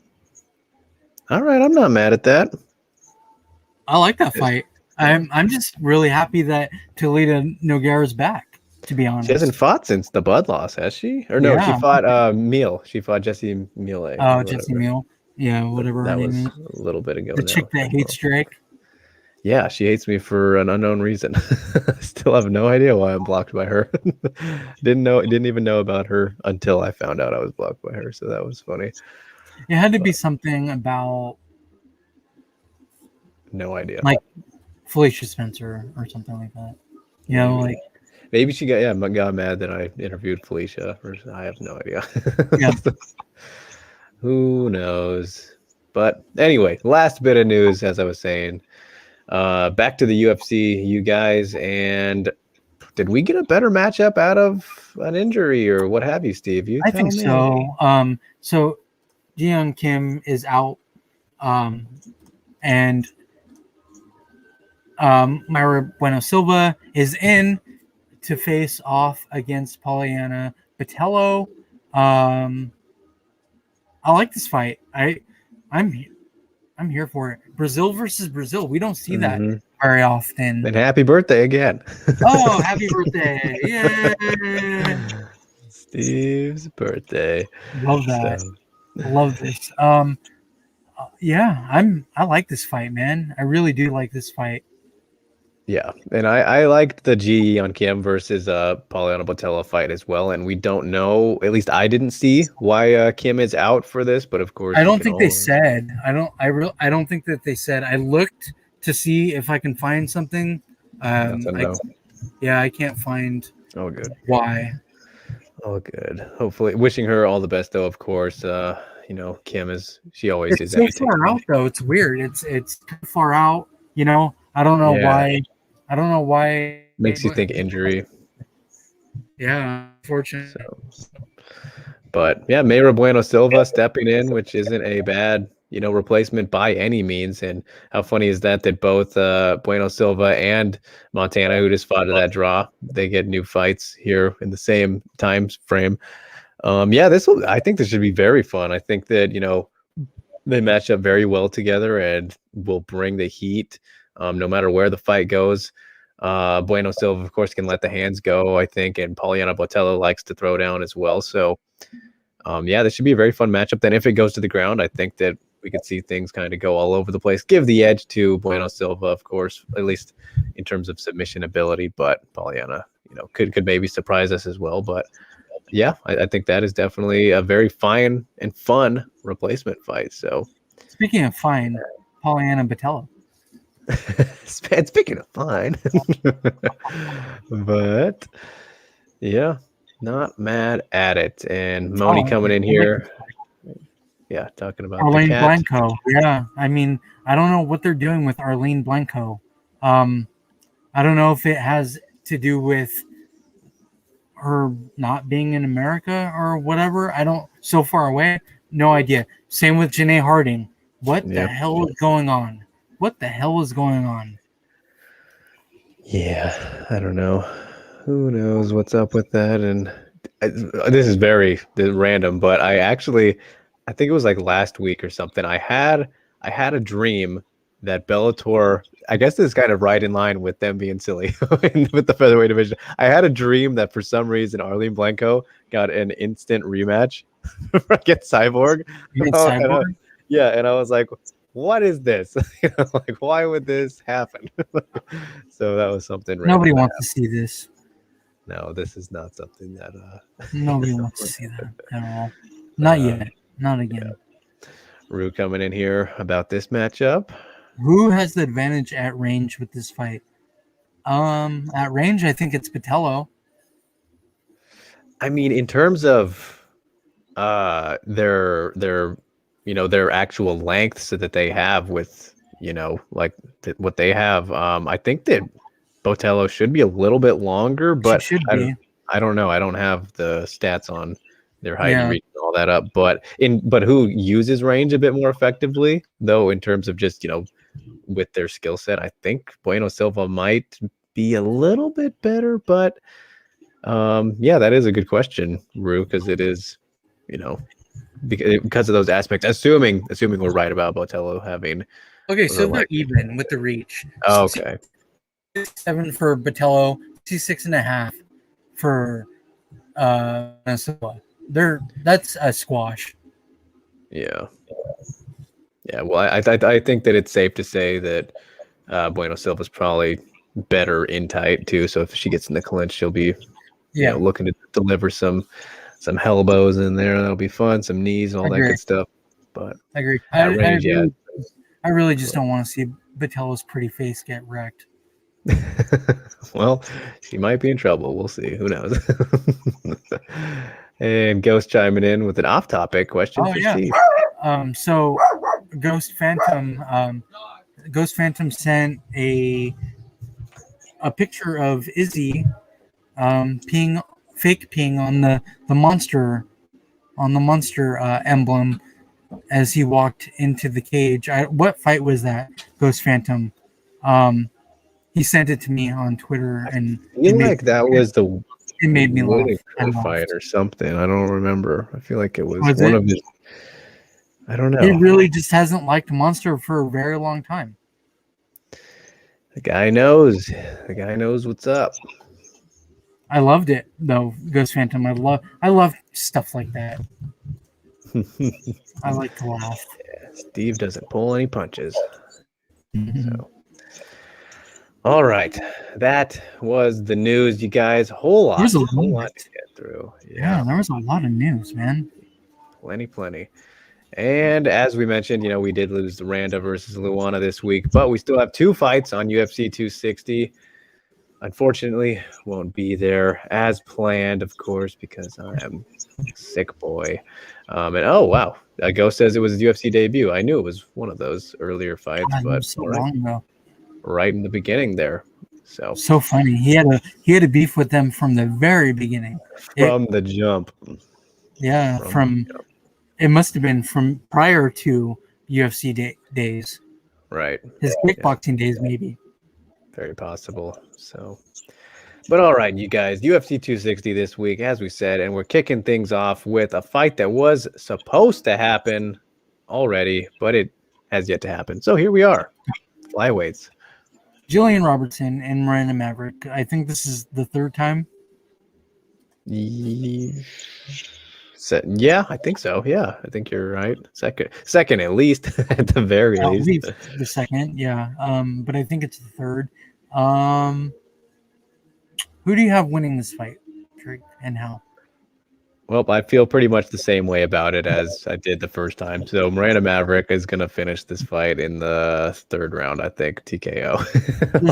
There's honestly not a lot to say about it. We've talked about it a few times now on the show. She's just a more complete fighter. Yeah, she is. She's the better fighter out of the two. Can Jillian get her in a submission? I guess. But let's talk about the odds. So Miranda Maverick is just a minus on Bovada, a minus 165, and Robertson's a plus 135. Not a whole lot there. So the odds makers are kind of still okay with Robertson, even though she's probably going to get murked. Yeah, that's that's definitely more respectful than maybe it needs to be, because I think so. Yeah, I struggle to see Jillian having any success in this fight outside of, working for submissions, most likely off of her back, right? Yeah. Like, unless she's made very drastic improvements since that last fight, which she needs to do, because she's turned into, a very one-dimensional fighter who's got a very good, her jiu-jitsu is very good. She is a black belt now, but at the same time, if you can shut that down like Atila Santos can, then she's pretty much donezo, right? And unless she can get on top of you, which we saw in like the Courtney Casey fight, for example. But if you're a good, solid wrestler, I don't think Jillian Robertson is going to have significantly better wrestling than you, for example. In this fight, I don't think she's going to be able to bully somebody like Miranda Maverick and get her to the ground. There's no way that she's able to bully Miranda Maverick. Yeah, and not many can. So it's just a rough one. It is a really rough one. Then on the feet, Miranda Maverick's, her striking is continually getting better and better. On the come up, we knew of her as kind of that, smothering monster on the ground, but she's really developed into overall just being very good over the place. Fighter, yeah. And her striking is really good. Yeah, indeed. So she just kind of is really putting things all together and is still very young. So it's hard to imagine her losing unless she gets caught in something from Jillian. And until we see Jillian round out her game, it's going to be hard to pick her in matchups against fighters like this who are, just more well-rounded and more complete, as we mentioned off the top. So I still feel the same way about this matchup as I did when it was first made. Yeah, not a good one for Jillian, unfortunately. So not good at all, I don't think. I don't like this fight for Jillian at all. Not good. Miranda Maverick's gonna put it on her. Ghost Phantom says Maverick has some pretty nasty elbows from mid-range, just good tools all around in striking. She's just really turning into a phenomenal fighter and fun to watch.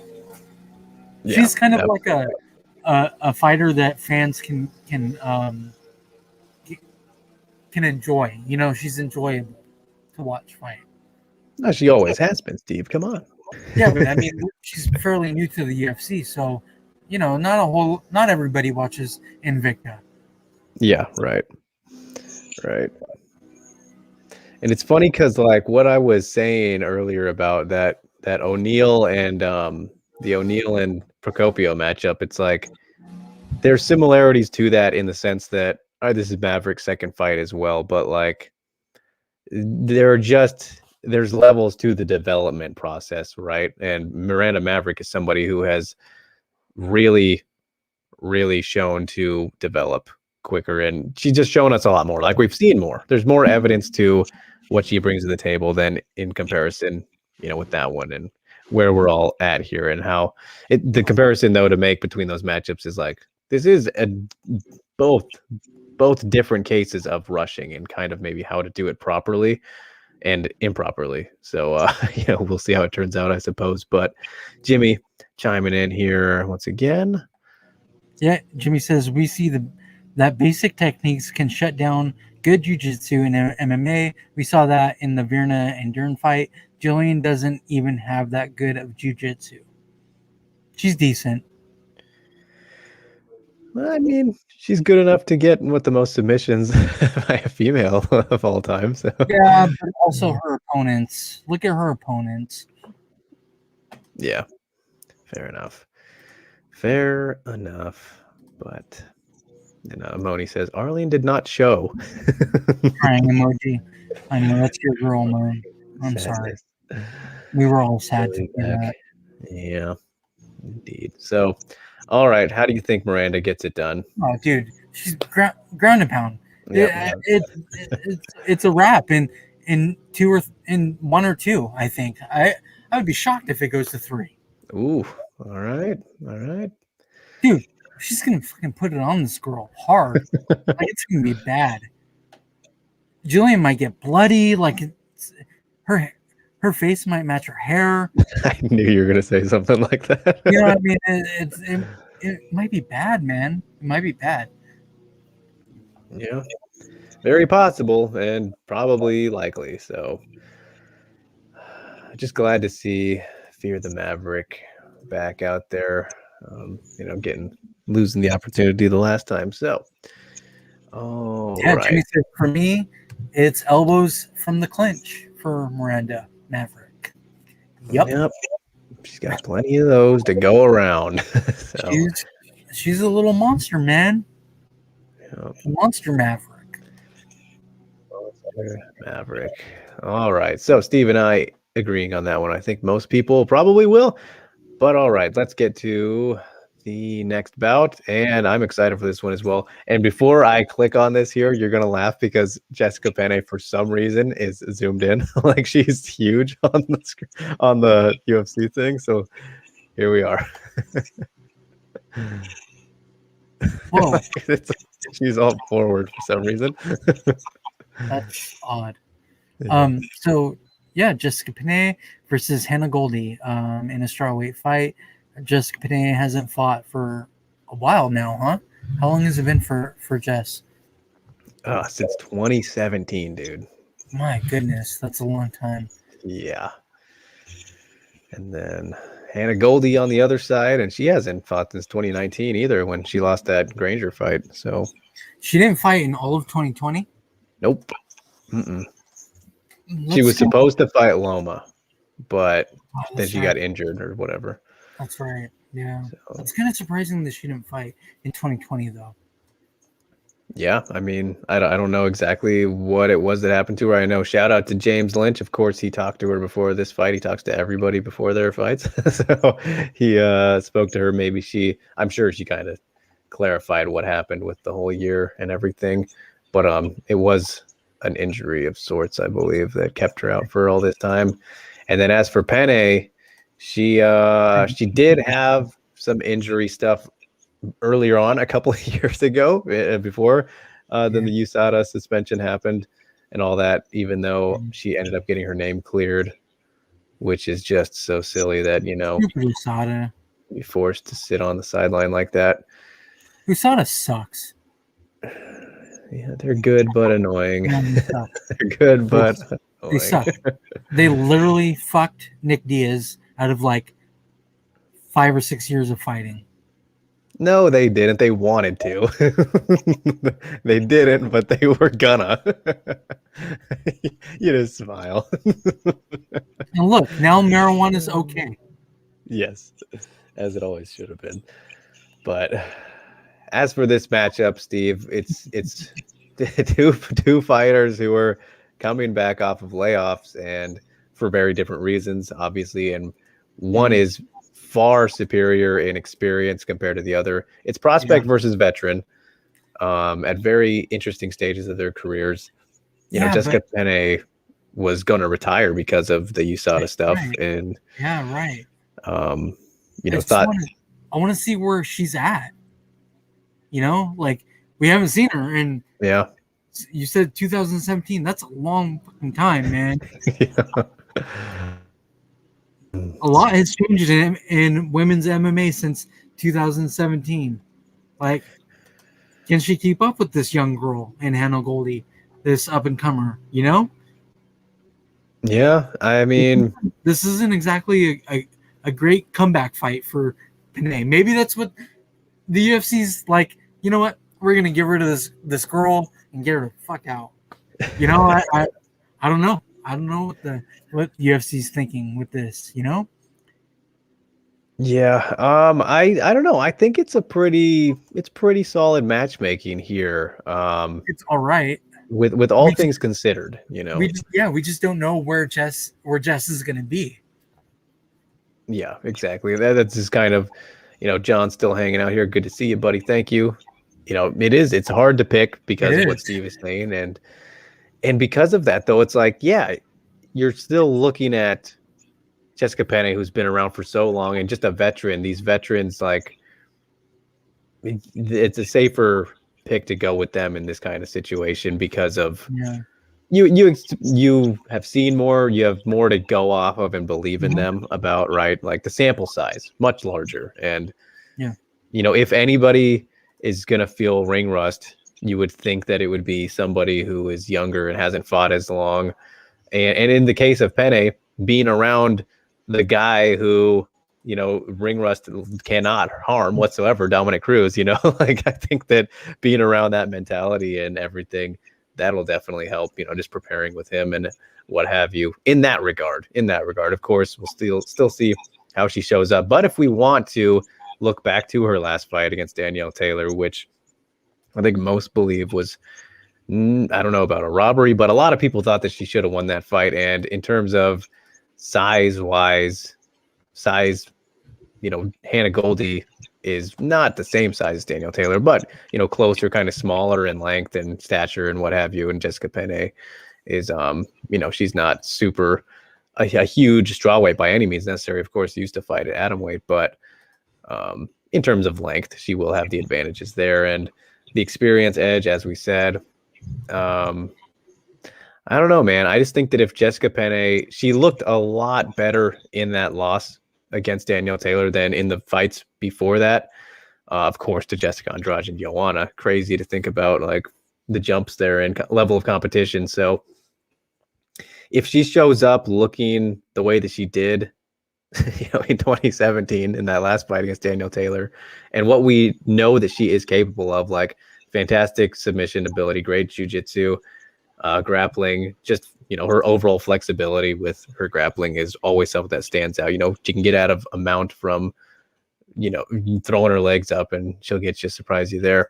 And then her striking, though, that was the big thing about that Danielle Taylor fight for me, was that her movement looked pretty solidly improved. And like, because her striking was always kind of her weaker part of her game, but it looked good in that one. And then as for Hannah Goldie on the other side, you know, got kind of out-grappled by Miranda Granger in her last fight, right? So got out-grappled by Granger. So like there is just so many question marks with both of them, you know. But like I can't really, I struggle to go against the veteran in this one, because you think about Penne has been out for this significant amount of time, but it's not like from injury, right? Yes, it was, she had the ankle, the freak ankle injury going into that would be Jody Escobar fight in 2019, but that's like the only injury that she's had in that whole time. Otherwise, it's been USADA stuff. So she hasn't been taking damage. She's had so much time to recover, and it's not like, I don't think Hannah Goldie's going to knock her out, and she's never been a super hard hitter or anything like that. So this is probably given her so much time to improve and refresh kind of herself without literally getting into a fight. Like all the training she's been able to do, yeah, I know that she's very mentally refreshed. That is for sure. Just having gone through everything, but I don't know, man. I think that she's just kind of, it's built up so much getting to this moment. She's been through so much that it's going to be hard for me to imagine her not coming in as on point as she possibly can. So I have to go with the vet. And, you know, Jess is definitely that, somebody who is kind of a forgotten pioneer a little bit, been fighting since 2016. Not of course, 2006, excuse me. And surprisingly only has one UFC win. That feels crazy to think about, but Marcos, right? Yeah, and that was a very close fight as well. That was an awesome. That was fight of the night. 2014. Was that a split decision? Yeah, it was. That was a good one though. So for me, man, yeah, I think that, you know, this will hit the ground at some point. And Jessica Penne, very dangerous on the ground. I think she'll snatch something up, and I think it'll be a very happy, successful comeback for her over, you know, the prospect and Goldie. And I think it'll come in the second round. Jessica Penne will find a submission. She can just, you know, really float all over people when she's on. So yeah, I'm gonna go. I'm gonna go with the former atomweight champ in this one. Okay, I see that. I'm definitely not going with Hannah Goldie. I think that Jessica Penne is the better fighter out of the two. She's been in there with Jessica Andrade and Joanna Jędrzejczyk. You know, those are two champions of the sport. Sure, she lost to them, but never went out, never went down. It's incredible. Well, against Andrade, she did, right? I mean, she didn't get knocked out, right? Like they were TKOs standing, where you forget how tough Jessica Penne is until you watch those fights again. That's what I'm getting at, you know. Like, man, I have to go back and watch those fights. Yeah, never got knocked down or Penne, man. Like, honestly, like she hasn't been around. I know, and you forget how like some of the fights that she's had, you know, have been phenomenal. Like that Random Marcos fight, for example. Yeah, that Random Marcos fight was phenomenal. The Michelle Waterson fight is arguably the best women's fight of all time, in my opinion. Like that was so long ago, though. When was that fight? That was 2013. 2013 at Invicta 5. That was a long time ago. And the first Lisa Ellis fight, one of the bloodiest fights, you know, you'll ever see. Invicta 1. Yeah, you know, she's been around, man. Fought in Bellator in the early days. So yeah. I'm going Penne, I think. Probably a decision. I don't know. I don't see her getting a submission like you do. But I mean, if it goes to the ground, she's very good on the ground, so it wouldn't shock me. It shouldn't shock any of us because of her. She's actually really good. Jiu-jitsu. Yeah, very much so. And James Kendrick chiming in about Daniel Taylor. You know, has to be the most. Daniel Taylor has to be. Oh, go ahead. Yeah, the most risk-averse fighter ever. Very true. We talk about this, you know, pretty much whenever we talk about Daniel Taylor. Managed to make the Weili fight boring by just circling. I didn't necessarily think that fight was boring, especially in comparison to regular Danielle Taylor fights. But you are fully correct with your assessment there, James. Let's put it that way. Danielle Taylor has a very interesting ability, and with what she does there. So. We talk about that all the time. Every time we talk about Danielle Taylor, she is low volume, much circling, much movement. Yeah. She's a tough opponent for anybody. Yeah. Yes, she is. I didn't. That Aguilar fight though was very good, I thought. So. Yeah, that was a fun one. That was a good fight. But yeah. All right. So UFC 260. Those are the two fights. We were supposed to have Randa versus Pinheiro, as we mentioned, but that is now moved to Steve's birthday. Not May 1st, not UFC, whatever day it is. That day is known as Steve's birthday. You guys. that day is known as Yuri Day. Yuri Day, excuse me. Yes. Yes, that's Yuri Day. that is now Yuri Day, which I'm very much looking forward to as well. I'm fine with giving my birthday up to Yuri Day. Totally fair. As long as we get it, as long as nothing happens to that fight, I'm fine with giving it up to Yuri Day. And I think we can all appreciate that. So, and James says that's why Jessica didn't look right against her. But that's the thing is, though, she looked very good in that fight. Jessica Penne looked very good in that fight. If you go back and watch it, like she looked improved specifically in terms of the striking, and arguably should have won it. But the Danielle Taylor effect is real. So, yeah, I mean, she didn't look like vintage Penne whipping out submissions and all that stuff, but she did look very good still in that fight if you go back and check it out. So yeah. All right.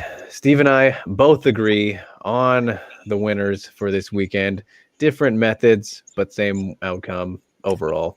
Miranda Maverick, Jessica Penne. So last week we agreed on everything other than Hamasaki, which I mean, yeah. Fair. Like I should have picked Hamasaki. Obviously.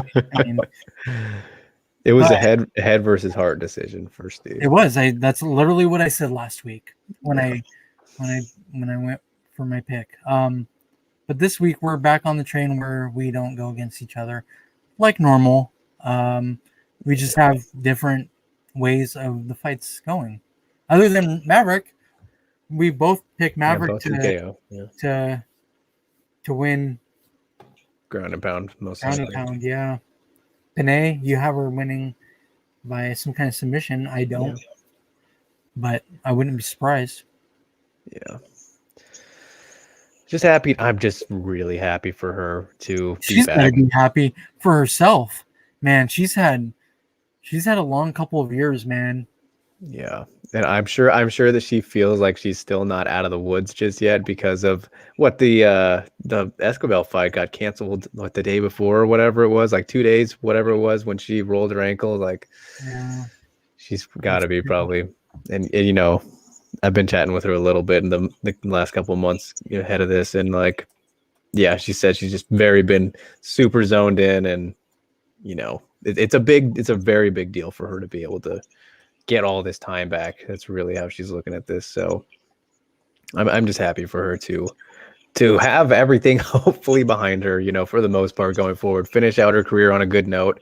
She is 38 now, but like I said, hasn't taken a lot of damage. So who knows how much longer she'll look to be around for, but definitely I don't think she's thinking about it the same way as she was because of all the issues. So yeah, can't help but be happy for Jessica Penne, as we've said, true pioneer. So all right, but that is all we got for you guys today. Coming up on the 2-hour mark once again, whole lot to talk about, and we got through it as we do. Don't forget to follow us, like, share, and subscribe if you don't already. And if you don't, then what are you doing here? Come on, join the bandwagon, get on it. At Drake Riggs _, at Steve K _MMA, at The Scrap News. All the places you can find us, youtube.com/The Scrap. You know where it is. And Steve, what do you got going on? I have one coming out tomorrow or the next day, and then I have a couple of interviews coming up this week, hopefully. Yep. Follow me on MMA Inc. on YouTube, right here on YouTube. Just type in MMA Inc. and follow that. Other than that, that's it. Not doing a whole lot of writing lately. There you go. All right. As for me, of course, all the RIZIN activities just wrapped up recently, but we'll get back on it. As a Broaden Horizon, we do the pre-show and the post-show for events. They're not literally, but a show before and after is kind of the schedule idea I like to go with for that. So we'll get back to working on episode 8 here soon. But in the meantime, did drop a little new side spinoff episode, which was some good fun there. Broaden Horizon, Beyond the Horizon, episode 1, which is all of the cutting room floor kind of footage. It was outtakes. Yes, pretty much the outtakes and conversation that Shingo and I have between fighters, and some fantastic stories that the man was shared with us there about meeting just back in his King of the Cage days. So if you want to see some good stories and get some kind of additional little tidbits on why things are the way they are for RIZIN, like title fights not being 5 rounds, we talked about that real quick. Yeah. Some of the women's divisions and if there will be any more, that kind of stuff is what you're getting with that bonus episode of Broaden Horizon.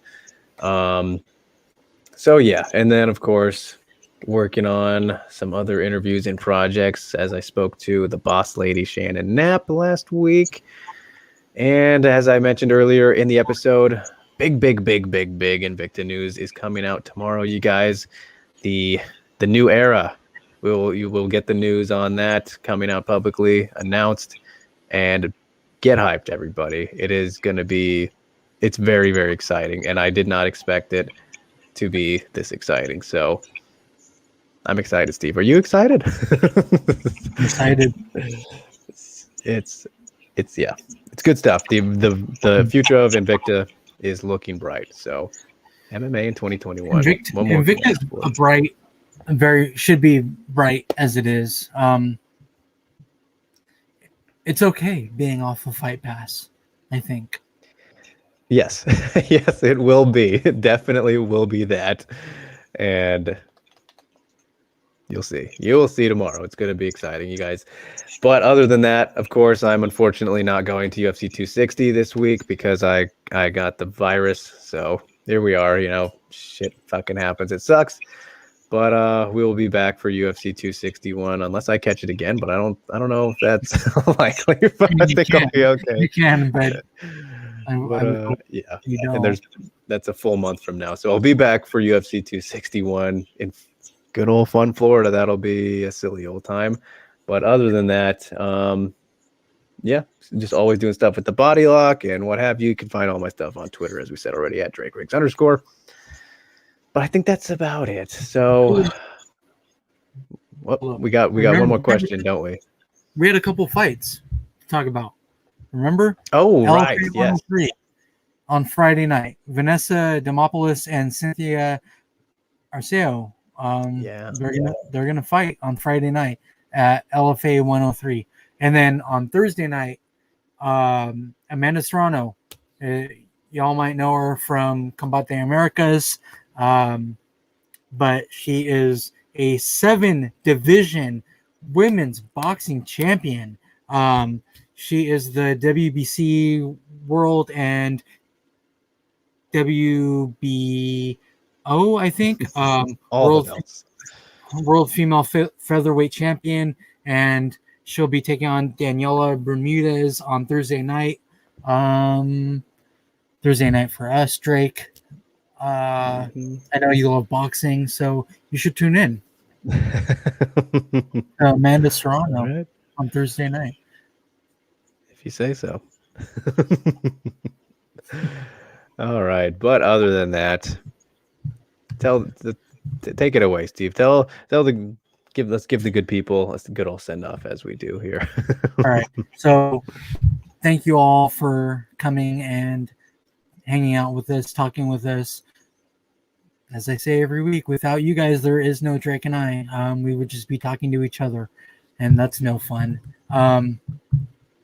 So thank you to Ghost Phantom, James, John. Thanks for coming through. Andrea is here. Moni, Rain, Jimmy. I feel like I'm missing somebody. Arthur. And then there was JHK was up in here. Yeah, I said John. Give him a double. who I'm missing somebody. You say Rue? Oh yes, that's who it was. Yeah. Rue. I missed Rue. Thank you to all of y'all who come and hang out with us weekly. Monday for now is our day. And this will be our time for the time being until one gets their thing scored away where they're no longer on Wednesday nights. Maybe we'll just stick with Mondays though to see how it goes. All right, we'll see.